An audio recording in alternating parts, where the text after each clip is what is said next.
De acuerdo, pues creo que sería muy, muy interesante si nos pudieses especificar un poquito más las actividades que lleváis a cabo, quizá en los pilares en los que se basa el podcast. Los he ido nombrando, entonces Sí. a ver si me puedes explicar un poco más qué tipo de actividades hacéis para las startups y los emprendedores como primer bloque o primer pilar del que podemos hablar en este podcast. Bueno, para las startups y los emprendedores, sobre todo, lo que hacemos es a través del CDETI. Ajá. Tenemos dos grandes, digamos, instrumentos. Uno es la convocatoria de Neotec, que es una convocatoria anual que se hace cada año y en la que lo que hacemos es que financiamos, por decirlo así, un plan de empresa, de una empresa tecnológica, de base tecnológica, porque nosotros lo que hacemos en el ministerio sobre todo es también esa labor de transferencia tecnológica, o sea, de base científica, y Neotec es esa convocatoria, es una subvención en la que además de financiar ese plan de empresa y todo eso, también financiamos la contratación de un doctor durante 2 años en la propia empresa si a la empresa le interesa. Porque también, de nuevo, como creemos que las personas son las que cambian las organizaciones, si una empresa nace con un doctor dentro, una empresa de base tecnológica nace con un doctor dentro, seguramente en el futuro tendrá un departamento de I+D, y eso es lo que a nosotros nos interesa. Claro. Que las empresas hagan más I+D y más innovación. Entonces, esa es la convocatoria Neotec. Normalmente tenemos un presupuesto reservado para empresas lideradas por mujeres, también en cada convocatoria, porque queremos también romper esa brecha en la que las mujeres están menos en el ámbito del emprendimiento tecnológico y todo eso. Bueno, totalmente. Eso por un lado. Y luego tenemos el gran instrumento que es un fondo de inversión. Vale. Bueno, no es un fondo de inversión, es una sociedad de capital riesgo que se llama Invierte con 2 Ns. Vale. Y que es una sociedad en la que el capital es 100% de CDETI, por tanto 100% público. Vale. Es una sociedad de capital riesgo pública.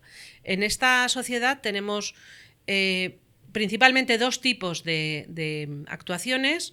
Una es participamos en fondos que también tengan base tecnológica y con unas condiciones, lo tenemos todo muy metido ahí en la web, está todo muy aprobado. Ajá. Bueno, por supuesto, nosotros en Invierte es una sociedad que está dada de alta en la CNMV, tiene todas las garantías, o sea, funcionamos como una sociedad de capital riesgo normal, solo que el dinero es público, ¿no?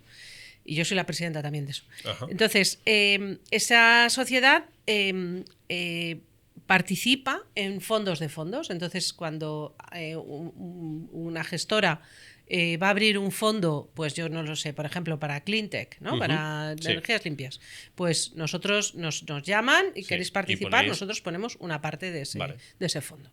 Y tenemos, claro, también una capacidad no evaluamos los proyectos porque para eso está la gestora, pero sí una capacidad de decir, bueno, cómo va el fondo, por dónde hay que dirigirlo, etcétera, etcétera. Dar un poco las directrices. Las directrices, ¿no? Para dar una idea, el año pasado en fondos de fondos hemos invertido, porque el año pasado abrimos esa posibilidad, el año 2024 creo que hemos invertido alrededor de 1.400 millones. Hemos sacado al mercado 1.400 millones de euros. Es muchísimo dinero. Es una cantidad enorme. Es una cantidad enorme. ¿Todos los fondos están aquí en España? Fondos en España. Vale. Estos fondos están en España. No quiere decir que todos inviertan en empresas españolas, vale. Pero se hacen desde aquí. Se hacen desde aquí. Es muy importante porque con la subida de los tipos de interés hubo necesidad de inyectar dinero en el mercado del capital riesgo porque no había, se bajó mucho el dinero. Si miramos los números de entre 2021, que fue el máximo, en 2022 empezó a bajar, pues bueno. Toda la burbuja un poco del COVID cuando vino y también del mercado. Y del mercado, y de repente, bueno, pues aquello se ralentizó y bueno. Nuestros socios, y ahora voy a contar por qué los llamamos nuestros socios, nos decían haría falta inyectar dinero público, sobre todo en proyectos que son más arriesgados, porque hay otros proyectos en los que no hace falta porque hay más movilidad, es más fácil salir, es más fácil vender, todo eso, ¿no? Claro. En proyectos más de tipo digital, de tipo, bueno, otro tipo de proyectos. Pero a nosotros nos interesan esos proyectos más tecnológicos. Y luego tenemos una segunda capacidad en el fondo Invierte, que es la coinversión. Lo que hacemos es que vamos en estas condiciones que se llaman de pari passu, ¿no? Digamos que cuando tenemos un coinversor privado al que tenemos preacreditado, además, o sea, los que los tenemos ya en una lista, tenemos más de 100, yo creo, allí en esa lista. O sea, quiero decir que hay facilidad, hay facilidad. Son inversores que pueden ser de todo tipo, o sea, quiero decir que pueden ser fondos de inversión o pueden ser family offices, pueden ser corporates, en fin, cualquiera que actúe en el mercado de capital riesgo. Y nosotros, cuando viene ese inversor y dice, tengo esta empresa tecnológica que nos puede interesar, pero es muy arriesgada, necesito que me ayudes. Y entonces lo que hacemos es que acompañamos a ese inversor privado, ¿no? Y ahí tenemos inversiones. ¿Como líderes de ronda? Normalmente no lideramos las rondas. No, o sea, primero nosotros vamos con un privado siempre, para que también no podemos saltarnos ayudas de Estado, todas estas cosas, normas europeas, pero vamos con otro. Eso, y normalmente tenemos, bueno, pues participamos en una ronda. Una ventana de actuación. ¿no? Tenemos una ventana de actuación que va, es que no recuerdo, pero creo que son de 250.000 euros hasta muchos, hasta muchos millones. Hasta muchos millones, porque hay veces que también cuando ya detectamos que hay una empresa que es estratégica y que necesita una añadición, ya podemos apoyar incluso apalancando a varios inversores a la vez. Pues eso está, creo que súper bien saberlo para todos los oyentes que tengan la visión de su startup o empresa ya, que sepan que hay herramientas no solo al principio, sino también a medio acompañamiento. Plazo. En acompañamiento, además, es muy interesante que la gente mire la web de Invierte. Uno escribe Invierte con 2 Ns, es muy fácil, no hay Invierte. Entonces, es muy interesante para ver qué tipología de empresas hay ahí, qué tipología de qué inversores hay, porque nosotros las empresas no vienen a nosotros. Los que vienen a nosotros son los inversores, nuestros socios, ¿no? Porque si no hay inversor privado, nosotros ahí no vamos. Entonces, ese es un instrumento potentísimo. O sea, quiero decir que ahí tenemos empresas de espacio, biotecnología, cleantech, digitales, en fin, empresas de cuántica. Con un alto grado de factor tecnológico. Con un factor tecnológico fuerte, ¿no? Luego, hay un tercer instrumento que no lo llevamos nosotros, pero que nosotros hacemos de interfaz, digamos, en ese instrumento, que es el European Innovation Council. Eso es un programa de Horizonte Europa, de los proyectos de Europa, digamos, del programa marco europeo. Y entonces el European Innovation Council tiene como 2 fases o 3 fases, ¿no?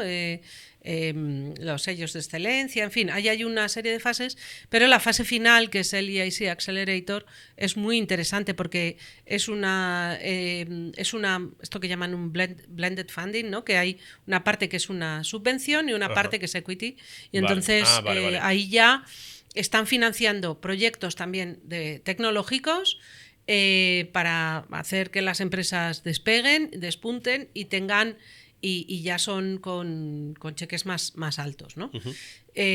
Nosotros desde CDTI también damos asesoramiento a empresas que quieren entrar en ese European Innovation Council. Y de hecho muchas de nuestras empresas de Invierte luego van al European Innovation Council, o sea, las tenemos muy identificadas, ¿no? O sea, hay muchísimas opciones, yo creo, para el emprendedor, para la startup, de levantar dinero. Yo creo que con esto hemos visto también la parte de inversión, que la tenía como otro bloque. Entonces, si nos movemos un paso más allá, de otro de los pilares sería la... ¿Puedo decir una cosa? Por supuesto. Voy a hacer un poco de publicidad de mis compañeros que no son solo no solo en este ministerio hay esta capacidad. Hay otros instrumentos dentro de la Administración General del Estado que también están haciendo inversión desde ENISA, en etapas iniciales, en proyectos también en cheques más pequeños, pero también la SET, la Sociedad Española de Transformación Tecnológica, en el ámbito sobre todo digital, microelectrónica, semiconductores, etcétera. Ellos tienen también ahí esa capacidad cuántica tal. Y también creo que IDAE tiene algo relacionado con Cleantech, el ICO, o sea que luego hay otras opciones, otros vehículos. Invierte es quizá el vehículo que tiene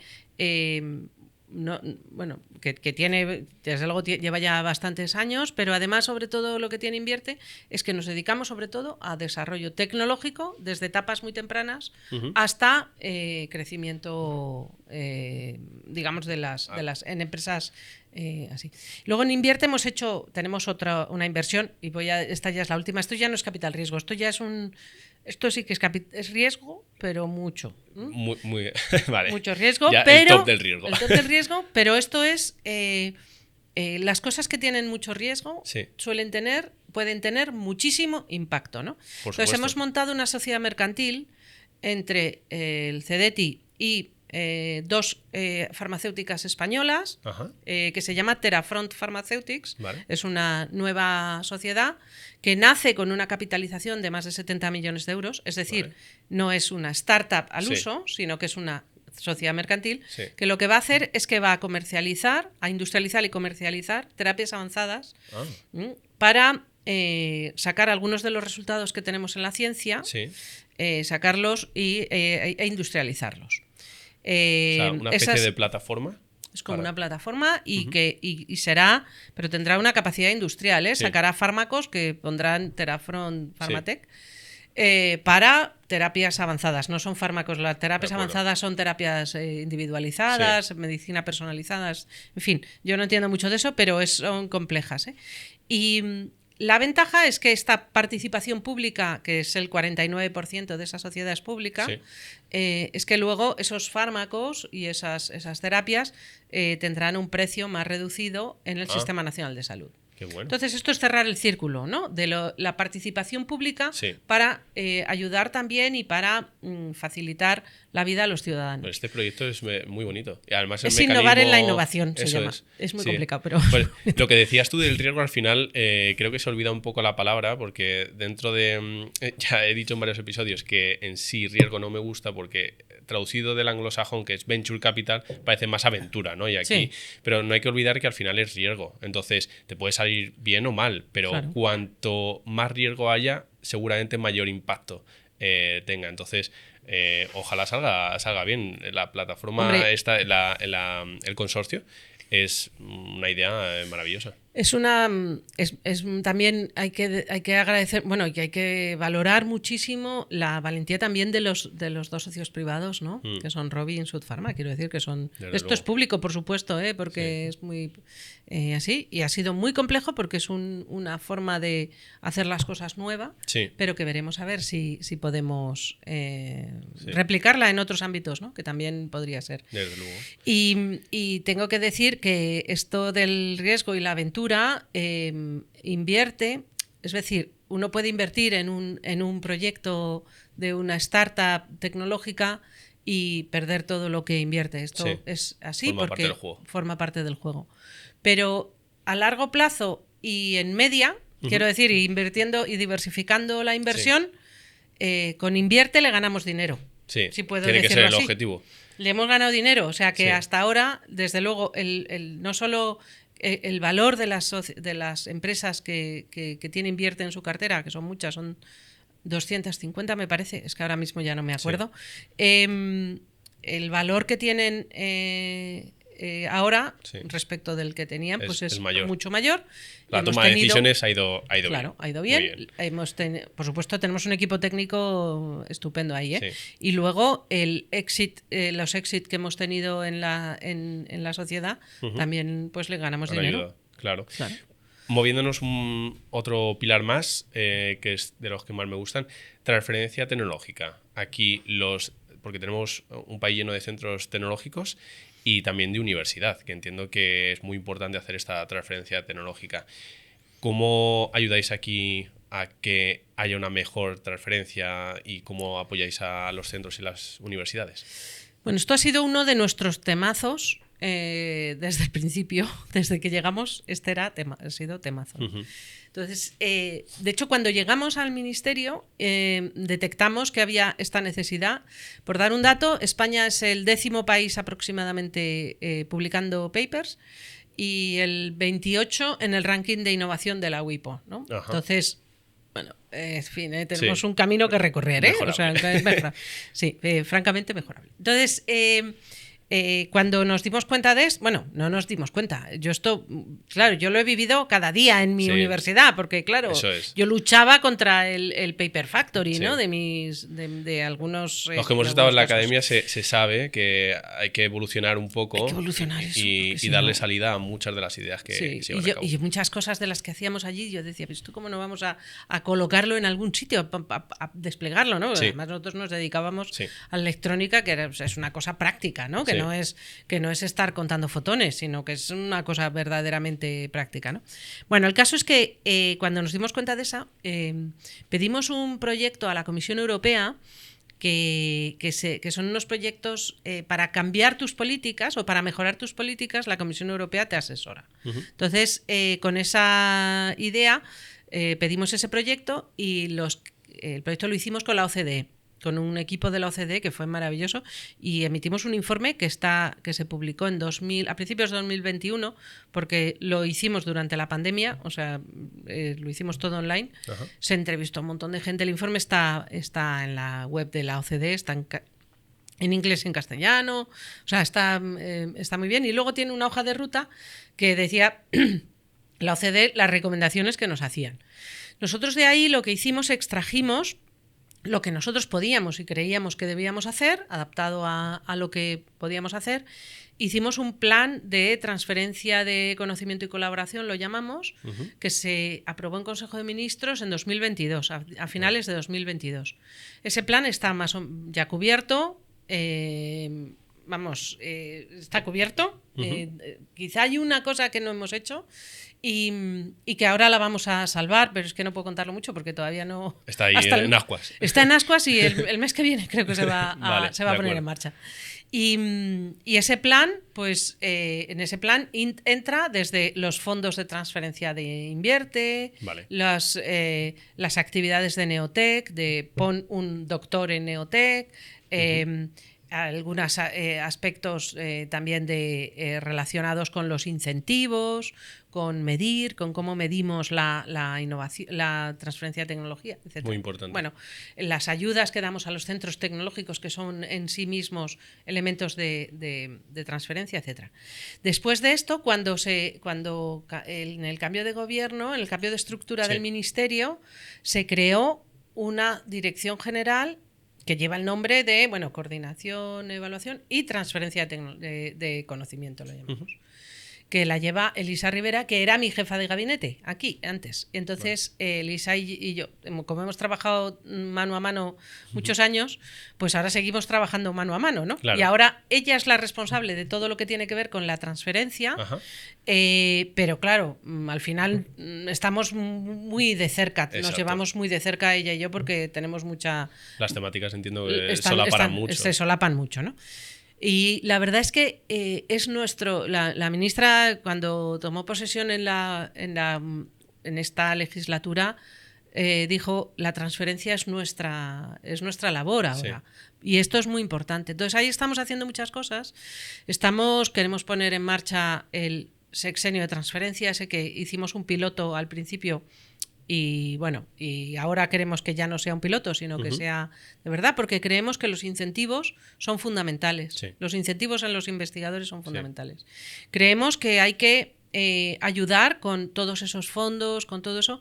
Hay que profesionalizar la transferencia de conocimiento, tanto en las oficinas de transferencia de conocimiento, pero también hay que convencer a los investigadores que no se puede ser investigador, director del máster, responsable del dirigir 14 tesis, ser el responsable del proyecto europeo y además ser el CEO de una startup, porque eso al final eres un mal CEO. Sí, puedes hacer todo lo demás, pero sí. siempre se cae esa parte en la que yo además me meto mucho con esto porque yo soy una de ellas. Sí. O sea, entonces yo puedo hablar desde dentro y lo puedo decir. Esto no. O sea, tú puedes dar clase, hacer investigación, hacer transferencia. Sí. Pero también en la etapa anterior tuve la ocasión de hacer una visita a MIT donde me entrevisté con muchísima gente. Me hice una agenda con muchísima gente, desde emprendedores españoles que estaban por allí o lo que sea, pero también a la gente que lleva la parte más de transferencia de la ciencia del MIT hacia el exterior, los emprendedores que llevan más la parte de estudiantes, y entendí cómo lo hacían todo. Que están ya curados. Y ellos lo hacen muy bien, claro, lo hacen muy bien porque tiene un ecosistema, claro, están ahí, los fondos de inversión están en la puerta, las grandes corporaciones están en la puerta, también buscando soluciones, y es todo más sencillo cuando tienes ecosistema. Aquí también hay ecosistema, o sea que tampoco nos vamos a quejar. Pero muy importante que hacer las cosas bien. Y entonces todo eso queremos profesionalizarlo y creemos que profesionalizar es muy importante. Y yo luego cuando miro hacia el exterior y veo qué están haciendo otros, bueno, primero que el problema de la transferencia no es un problema nuestro. Yo voy a daros un número, que es un número que me parece que es muy interesante que ocurre en Europa. En un ámbito que es la nanotecnología. Esto porque es el número, esto lo saqué de un informe y me parece que es muy interesante. Muy llamativo. Es muy llamativo el número, ¿no? La nanotecnología, en lo que Europa no es bastante bueno, bien, ¿no? Y que además la nanotecnología va desde los nanomateriales hasta la microelectrónica, hasta la medicina, La o sea que aplicaciones es muy amplia, ¿no? Entonces, el 27% de toda la financiación pública de la I+D en nanotecnología viene de Europa. Y el otro 73% viene del resto del mundo. China, Estados Unidos, Asia, tal. Entonces, 27% de la financiación pública. El 33% de las publicaciones son europeas. Es decir, si solo miráramos ahí, diríamos, somos geniales, ¿no? O sea, ponemos el 27% y sacamos el 33%. O sea, generamos el 33% de la ciencia, digamos, en la nanotecnología. Pero solo el 17% de las patentes son europeas y solo el 15% de los productos basados en nanotecnología que se venden en el mundo son europeos. Esto no es bueno. Hay un largo camino para hacer esta transferencia. Y esto no solo ocurre en España. Esto es un problema y cuando hablamos con nuestros socios europeos, de hecho, en 2 semanas voy a ir a Varsovia porque ahora es la presidencia polaca, ¿no? del Consejo de la Unión Europea y voy a ir a Varsovia a un evento que organizan sobre innovación y nos pasamos la vida hablando de esto. Porque es cómo lo haces tú, qué haces tú para que te funcione mejor, para fomentar esa transferencia, ¿no? Y es una asignatura pendiente de toda Europa. Claramente en España tenemos los mimbres para hacerlo, hay mercado, hay sitio para probar las cosas, la gente es muy creativa, o sea que la gente no es apocada y se queda en su casa, ¿no? Aquí todo el mundo quiere hacer algo, ¿no? Y yo creo que tenemos posibilidades. Sí. Mira, aquí, porque esto lo vamos a abordar bien en profundidad, cómo está la innovación a nivel global y europeo.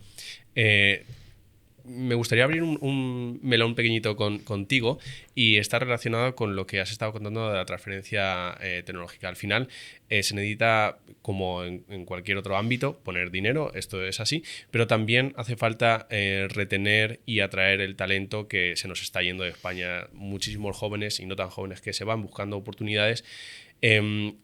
¿Qué estáis haciendo vosotros? ¿Hay alguna solución en la que digáis, pues mira, estamos intentando revertirlo porque es muy necesario que toda la gente que está muy, muy bien preparada o vuelva, porque es un poco necesario que se vayan fuera y amplíen su conocimiento, pero que vuelva o se quede.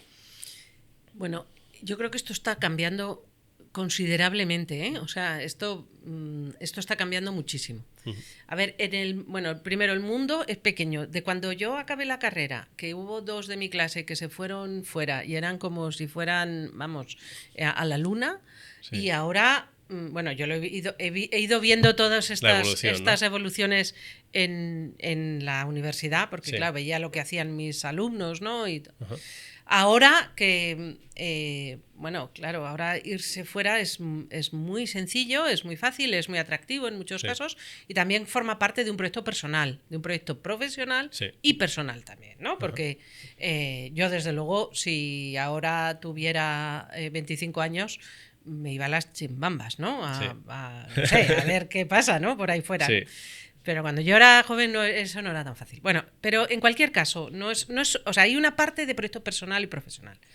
Y ahora voy a dar un número que yo creo que también tiene mucha importancia. En España hubo una diáspora de científicos y tecnólogos, no solo científicos que iban a centros científicos, sino también gente formada en la universidad con un alto grado de formación, másters, doctorados, etcétera, que se tuvieron que ir fuera porque aquí no había oportunidades, no solo en el sector público, sino tampoco en el sector privado, porque la crisis del 2008 fue muy dura para todos. Y además, pues hubo la política de austeridad en general, pues eso no hace que las cosas funcionen mejor, sino que eso ya vimos que no ayudó mucho y de hecho hay una generación entera tocada por eso, ¿no? Entonces, ahora tenemos programas de atracción de talento, y ahora estoy hablando de programas que no los llevamos directamente a la Secretaría General de Innovación, sino en la de investigación. Y hay 2 programas fundamentales, que son Ramón y Cajal y el programa Atrae, que es un programa nuevo, que Ramón y Cajal, digamos, es un programa de postdoctorado senior, más o menos, en el que lleva muchos años, ¿eh? Es un programa que tiene ya muchos años. En Ramón y Cajal lo que estamos detectando es que el número de extranjeros que quieren venir a España crece cada año. Esto es muy significativo porque hablar de retención en general a mí la retención no. O sea, el que quiera ir que se vaya, el que pueda que se vaya, el que quiera. Pero lo que es importante es la atracción, es el traer gente que quiera, o sea, que la gente quiera venir aquí, el ser atractivos, ¿no? Y esto se consigue, bueno, pues teniendo un sistema de ciencia que empieza a ser, bueno, pues yo creo que referente en algunos ámbitos, ¿no? Entonces empiezan a venir extranjeros que quieren venir a España. Desde luego, gente, como siempre, de América Latina. Siempre con América Latina tenemos una vinculación muy grande, pero tenemos muchos europeos, italianos, franceses, alemanes que están pidiendo esas ayudas, ¿no?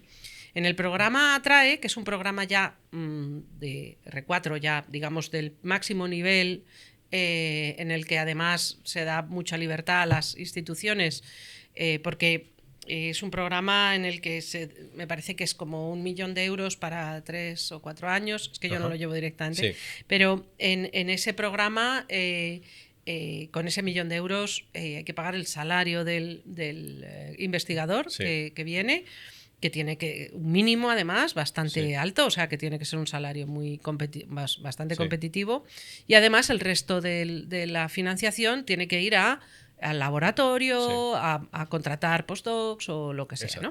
Entonces, esa es la forma, para mí, esa es una forma muy buena de hacer una atracción de talento senior, ya, o sea, de gente, no, senior no quiere decir que sean muy mayores, pero en el recorrido académico de investigación. Eso es. Y ahora hay una oportunidad. Ahora hay investigadores, grupos de investigación, en particular en los Estados Unidos, que están intentando salir, porque sus líneas de investigación se van a cerrar por cuestiones políticas o lo que sea, o porque la financiación que iban a tener ya no la tienen asegurada, o por lo que sea, o por la situación del propio país. Entonces, ahora hay una oportunidad y ese programa Atrae, se acaba de abrir la convocatoria, está abierta ahora, y ya en la convocatoria anterior ya hubo algunos investigadores de Estados Unidos que han venido a España. Que yo creo que estamos cambiando. Ahora, también las propias empresas están ahora ávidas de talento, Sí. necesitan talento. Sí. Porque necesitan a veces desde talento muy senior, pero también técnicos. Sí. Hay algunos talentos intermedios Sí, que son campos, muy necesarios sí, ahora mismo. En algunos campos están viviendo mini revoluciones o revoluciones. Entonces esto hace que se necesite talento, gente muy formada específicamente, y esto hace que, bueno, fomente la atracción, ¿no? Sí.